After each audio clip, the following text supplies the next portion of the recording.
अस्सलाम वालेकुम viewers. Film star Shahbaz Akmal एक नए व्लॉग के साथ आपकी खिदमत में हाजिर है। व्यूअर्स, आज का जो व्लॉग है वो हम मरूफ फ़िल्म स्टार बाबरा शरीफ पे बनाने जा रहे हैं, जो कि पाकिस्तान फ़िल्म इंडस्ट्री की सफ़े अव्वल की हीरोइनों में उनको शुमार किया जाता है। नजरों को ये गुल रंग जवानी, पास मुझे आने दे ऐ जलवों की रानी, मेरे लिए ही रब ने बनाया है ये तेरा चेहरा। उनकी जो ज़िंदगी है, जो फ़नी ज़िंदगी है और आम उनकी जो लाइफ थी, जो घरेलू लाइफ थी, उसके मुतालिक थोड़ी थोड़ी हम रोशनी डालेंगे। उनकी बड़ी सुपर हिट फ़िल्में जो हुई हैं, सारी ज़िंदगी उन्होंने बड़ा प्यारा काम किया है और ज़्यादातर उर्दू फ़िल्मों में उनको देखा गया है और बड़ी मशहूर फ़िल्में हुई हैं। उनका भी आपको मोन्टाजेस में आपसे शेयर करूँगा और जो उनके जो अब क्या हालात हैं, उन्होंने जो शादी की है वो क्यों ना चल सकी, वो भी मैं आपसे सारा ज़िक्र करूँगा और उनके कितने बच्चे हैं, वो इस वक्त कहाँ हैं, ये सारा कुछ मैं आपसे बयान करूँगा। आज का व्लॉग इंशाल्लाह बड़ा मज़ेदार होगा। आप एंड तक मेरे साथ रहिए ताकि आपको सारी इन्फॉर्मेशन मैं दे सकूं। देख कर तुझको मैं गम दिल के भुला देता हूँ, रात दिन तुझको मैं जीने की दुआ देता हूँ। 10 दिसंबर 1954 ननकाना साहब की उनकी पैदाइश है और जब वो मंजर आम पर आई तो हम उस वक्त छोटी उम्र के थे, तो हमने उनको टेलीविज़न पर एक मशहूरी में देखा। एक वॉशिंग पाउडर की मशहूरी थी, तो उसमें हमें आज तक याद है कि वाइट कलर के कपड़े उन्होंने पहने होते थे और यूनिफॉर्म टाइप के, तो वो पता नहीं वो क्या कहती थी और बड़ी वो चंचल थी। उसके बाद एक पीटीवी का ड्रामा आया जिसका नाम था किरण कहानी, वो भी बहुत मशहूर हुआ, उसमें उनको देखा गया। आपको कैसा लगा हमारा शहर? बहुत अच्छा। मैं और आशी तो इतना घूमते हैं कि हद नहीं। आज पिक्चर जाएंगे ना आशी? हाँ, आप चलेंगे हमारे साथ? इन बेचारे के मुकद्दर। उसके बाद वो फ़िल्म इंडस्ट्री में दाखिल हो गई और तकरीबन उन्होंने फिर अपनी फ़िल्मी ज़िंदगी में हर हीरो के साथ उन्होंने करैक्टर किया और हीरोइन के तौर पर वो आई, जिनमें सारे जो मशहूर एक्टर हैं उनके नाम हैं, जिनमें नदीम साहब हैं, वहीद मुराद साहब हैं और शाहिद साहब हैं और एक फैसल भाई हमारे थे, बड़े प्यारे आर्टिस्ट हैं, अब भी काम कर रहे हैं, उनके साथ भी उन्होंने बहुत काम किया और गुलाम मोहिउद्दीन साहब के साथ भी बहुत काम किया। तो जो स्टार्ट उन्होंने लिया वो 1974 तकरीबन, उसमें अली सुफियान साहब की एक फ़िल्म थी अजनबी, उसमें भी उनको कास्ट किया गया। उसके बाद जो शबाब किरानवी साहब की एक फ़िल्म थी नौकर, उसमें भी वो बहुत सुपर हिट हुई और बड़ा उनको लाइक किया गया। व्यूअर्स, 1975 में शबाब किरानवी साहब की एक बड़ी मशहूर ज़माना फ़िल्म आई जिसने सारे पिछले जो रिकॉर्ड थे वो तोड़ दिए। उसका नाम था मेरा नाम है मोहब्बत। उसके गाने भी बहुत सुपर हिट हुए और बहुत क्लासिकल वो फ़िल्म बनी। प्यासा कोई के पास आता है, मैं हूँ मोहब्बत का प्यासा, अरे मैं अपना दिल लेके तेरे पास आया हूँ, आगे तेरी मर्जी। तो उसमें बाबरा शरीफ बेगम को जो निगार अवार्ड बेस्ट एक्टर के तौर पे वो भी मिला उनको, और वो वाहिद एक ऐसी अदाकार हैं कि मेरे अंदाज़े से उनको अपनी फ़िल्मी ज़िंदगी में तकरीबन सबसे ज़्यादा अवार्ड उन्होंने हासिल किए अपनी परफॉर्मेंस की वजह से।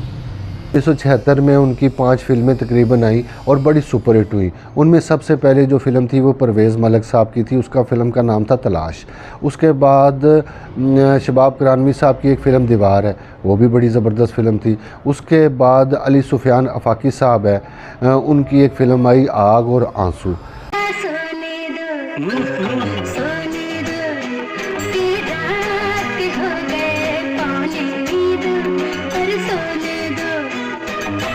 उसके बाद जो मेरे जहन में फ़िल्म आ रही है वो असलम डार साहब की थी, फ़िल्म ज़ुबैदा, वो भी बड़ी ज़बरदस्त मशहूर हुई फ़िल्म थी। ज़फ़र शबाब साहब की फ़िल्म आई शबाना, तो उसमें भी इनको बेस्ट एक्टर का अवार्ड मिला। बेवफा कौन है, कौन हर जाई है, फैसला आज महफिल में हो जाएगा। तो उसके बाद एक फ़िल्म आई 1977 में जिसका नाम था आशी, वो भी बड़ी मशहूर हुई, उसके गाने भी बड़े मशहूर हुए। 1980 में हिदायतकार इकबाल अख्तर साहब की एक फ़िल्म आई जिसका नाम था छोटे नवाब, और 1980 में ही इकबाल अख्तर साहब की एक और फ़िल्म आई जिसका नाम था दिल ने फिर याद किया, और 1982 में एक बड़ी मशहूर ज़माना फ़िल्म आई जिसका नाम था संग दिल। और व्यूअर्स, उसके बाद जो मेरे जहन में फ़िल्म आती है वो नदीम साहब के साथ थी, उसका नाम था दीवाने दो।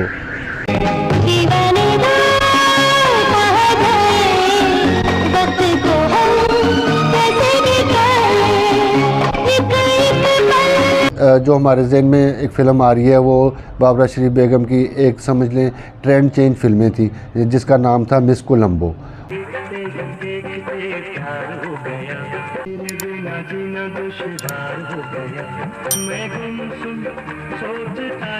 जो उनकी मशहूर फ़िल्में हैं उनमें कुंदन वो बड़ी मशहूर फ़िल्म है, उसके बाद एक मुखड़ा है और फिर एक गोरी दिए चांजना वो भी बड़ी मशहूर फ़िल्म है। 1995 में एक फ़िल्म आई हम नहीं या तुम नहीं, और ये व्यूअर्स उनकी तकरीबन आखिरी फ़िल्मों में से ये फ़िल्में थी। उसके बाद उन्होंने समझ लें कि फ़िल्म इंडस्ट्री से दूरी बना ली।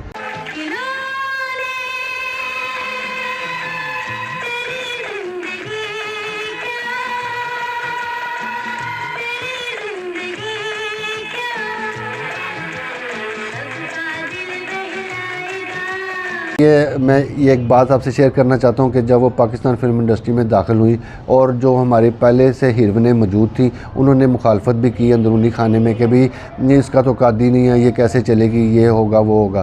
तो आपको भी इस चीज़ का अंदाज़ा हो गया है कि वो उनका फ़िल्म इंडस्ट्री में जो उनका फ़न का कद था वो मोहम्मद अली साहब से भी लंबा था। तो उन्होंने बहुत खूबसूरती से काम किया, उनके सामने जो भी 6 फुट का भी बंदा खड़ा हुआ है तो वो छोटा ही लगा है। उनका काम और उनके एक्सप्रेशन इतने खूबसूरत थे और वो समझ लें कि आइडियल वो हीरोइन हुई हैं अपने काम के लिहाज से, अपने एक्सप्रेशन के लिहाज से, और बहुत ही खूबसूरत उन्होंने काम किया है जिसके बड़े बड़े हदायतकार कायल हुए हैं और उनको कास्ट किया है।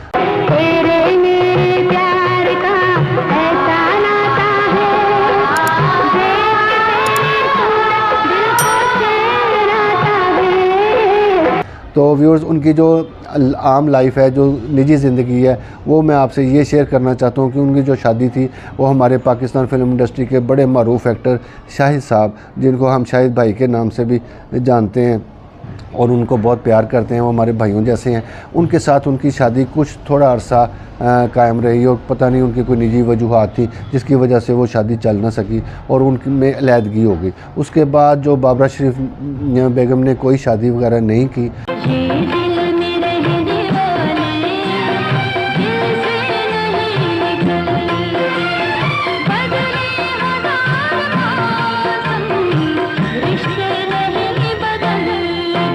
तो शाहिद साहब की शादी टूटने के बाद जो उनका बड़ा एक प्यारा पेयर बना वो फैसल भाई जो है हमारे एक आर्टिस्ट थे, फिल्म आर्टिस्ट, तो उनके साथ बहुत उन्होंने काम किया और बड़ा प्यारा उन्होंने काम किया। दोनों ने बड़ा खूबसूरत पेयर था और हम तो ये समझते थे कि ये दोनों आपस में शादी कर लेंगे, लेकिन वो तो नहीं कर सके जो भी हुआ।